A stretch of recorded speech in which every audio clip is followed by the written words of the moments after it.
আপনারা দেখতে পাচ্ছেন এই ট্রেনটাকে আমি নিয়ে এসেছি আর ফুল স্পিডে এই ট্রেনটাকে আমি এই গর্তের মধ্যে ফেলতে চলেছি। আপনারা হয়তো মিস্টার বিস্টের এরকম ভিডিও বহুবার বহু জায়গায় দেখেছেন। সে লক্ষ লক্ষ ডলার্সের কারগুলো ব্লাস্ট করে দেয় বা মাটির নিচে চাপা দিয়ে দেয়, কিন্তু আজকে আমি আমার লাইফে এই প্রথম এক্সপেরিমেন্ট করতে যাচ্ছি, যেখানে মাটির নিচে আগামী 7 দিন পর্যন্ত এই সাইকেলটি কাটাতে যাচ্ছে। আগামী 7 দিন মাটির নিচে আদৌ কি কাটাতে পারবে এই সাইকেলটি? মাটির চাপ সহ্য করার ক্ষমতা কি আছে এই সাইকেলটির? সেটা আজকে আমাদের এই এক্সপেরিমেন্টে আমরা দেখতে চলেছি। চলুন আপনারাও লাইক করে সাবস্ক্রাইব করে দেখতে থাকুন ভিডিওটি শেষ অবধি। সাইকেলটি মাটির নিচে দেওয়ার জন্য আমাদের প্রথমে একটি গর্ত খনন করতে হবে।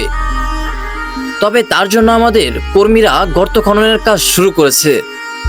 সাইকেলের মাপ অনুযায়ী গর্তটি খনন করা হয়েছে। চলুন এবার সাইকেলটি মাটির নিচে দেওয়া যাক। তো আপনাদের কি মনে হয়, আদৌ কি 7 দিন টিকতে পারবে মাটির নিচে এই সাইকেলটি? আমার তো একদমই মনে হচ্ছে না, কারণ সাইকেলটি একদমই মাটির নিচে ভালোভাবে যেভাবে রাখবো এইভাবে থাকতে পারবে না, মরিচা ধরে যাবে। আপনার কি মতামত কমেন্ট করে জানাবেন। সাইকেলটি মাটির নিচে চাপা দেওয়া যাক। আমার তো আদৌ বিশ্বাস হচ্ছে না 7 দিন মাটির নিচে সাইকেলটি ভালো থাকবে কি আদৌ?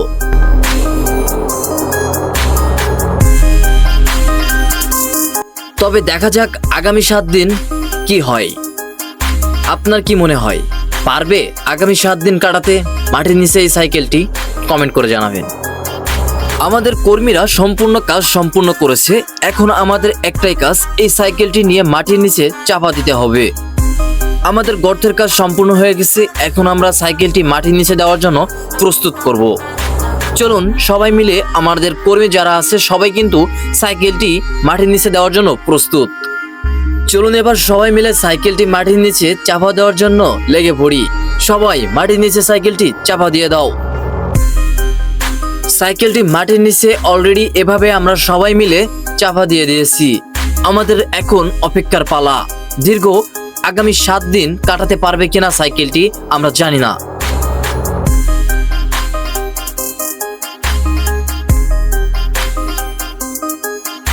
দেখতে দেখতে একদিন হয়ে গেছে।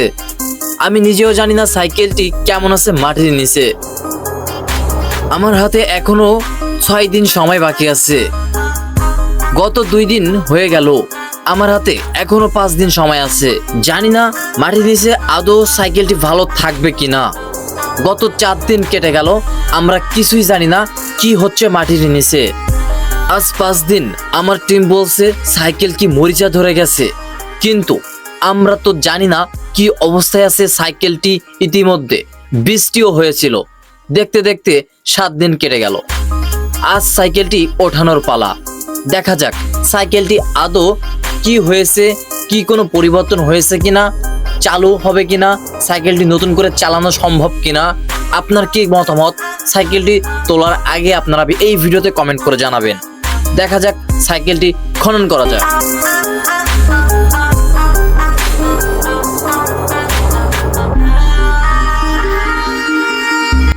সাইকেলটি ইতিমধ্যে তোলার আগে আপনারা কমেন্ট করে জানাবেন আদৌ কি কোনো পরিবর্তন আসবে সাইকেলটির, চালানো সম্ভব কিনা।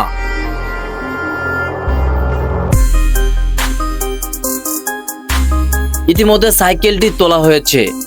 অল্প কিছু সাইকেলটির পরিবর্তন দেখা যাচ্ছে, তবে এই পরিবর্তন খুবই সামান্য। একটি সাইকেল মাটির নিচে 7 দিন রাখার পরে সাইকেলটি সামান্য কিছু পরিবর্তন এসেছে। হালকা গায়ের রংটা চেঞ্জ হয়ে গেছে। এখন আমাদের রান করার পালা, অর্থাৎ এই সাইকেলটি চালু হবে কিনা, চলবে কিনা। এক এক করে আমাদের টিমের 2 জন সাইকেলটি চালিয়েছে। আপাতত আগের মতোই আছে, বাট একটু জাম সৃষ্টি হয়েছে। এই এক্সপেরিমেন্ট থেকে আমরা এটাই বুঝলাম, মাটির নিচে 7 দিন একটি সাইকেল থাকার পরে হালকা পরিবর্তন বোঝা যায়। তবে নেক্সট পাতে আমাদের কিন্তু নতুন একটি ভিডিও আসতেছে, যেখানে পানির নিচে 7 দিন এবং সর্বোচ্চ উঁচু থেকে সাইকেলটি ফেলে দিলে এই সাইকেলের অবস্থা কেমন হবে। নেক্সট পার্টের ভিডিও দেখার জন্য চ্যানেলটি সাবস্ক্রাইব করুন।